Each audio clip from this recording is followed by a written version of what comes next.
Hello, everybody. Hello. Hi, Josh. Welcome. Nice to meet you all. Thanks for having me. My name's Josh Meadow. I'm a neurosurgeon and a critical care doctor and an informatics physician, and I'm here to present to you today the Digital Intern. I don't know if any of you have been patients before in a hospital, or if you've had loved ones that have been patients, but you've probably recognized there's a reasonable amount of communication that fails, and that adds to the length of time that people are in the hospital. In addition to all of that, one doctor comes on and manages the patient one way, another doctor comes on and manages the patient another way, even though their goals are the exact same. They want the same blood pressure, the same blood sugar. As a result, more personalized care is needed to improve patient outcomes and bed turnover, and we believe that the Digital Intern is the approach to do that. The Digital Intern is artificial intelligence software.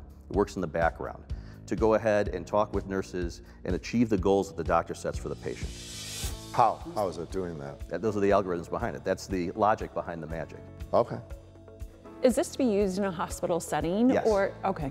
Yes, it's for inpatient use. Does this need FDA approval? So that's the interesting thing. Maybe we should just skip through all of this. Let's go right to the meat, man. Let's go. Go to the meat. Okay. All right. So here's the FDA slide, because I was anticipating you would have that question.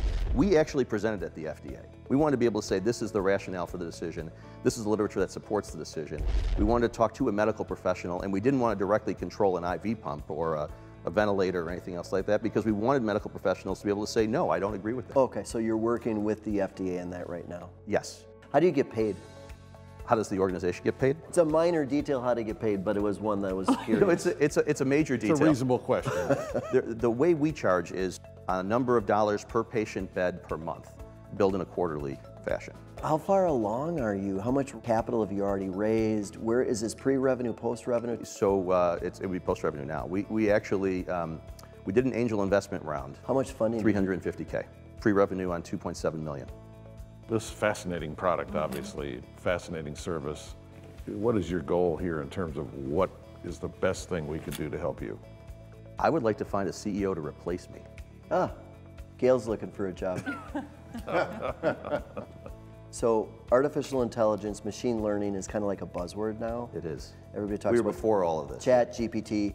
So you were doing AI before. The only potential concern that I would see with that is leveraging AI from today versus what was done before. Can you talk about that a little bit? Yeah, sure. So if you go to ChatGPT and you say, I want to know what blood pressure med to give this patient, it'll go through and see what's been published. It may even be able to pull from the medical records, legally or illegally, of 20, 30 million patients and say, I would give this drug. So you're leveraging that right now. So we don't do it that way. Okay. That's what makes us very different. You see, we know what the FDA approved these different drugs for and what their indications are, and it's an engineering problem. We know exactly why something isn't working in the patient. But I assume you're trying to get this into every hospital, every hospital system in this country. Small hospitals, for example, that want to transfer to big hospitals, but they can't because there's no beds in the big hospital, but they don't really know how to manage those patients over there. And so having them have that assistance there and keep that revenue for themselves is an example. You know, what I'm trying to do is I want to be able to take the company and take the ideas that I've come up with and see it help millions and millions of people and help reduce the costs in the medical industry that we have right now that we just can't continue to afford. You're doing the most complicated stuff. The rest is the easy business stuff. You can have a great idea, but if you can't get it out there, it doesn't fly. Thank you so much. We appreciate it. Outstanding. Thank you. Great job. Thank Great you. job.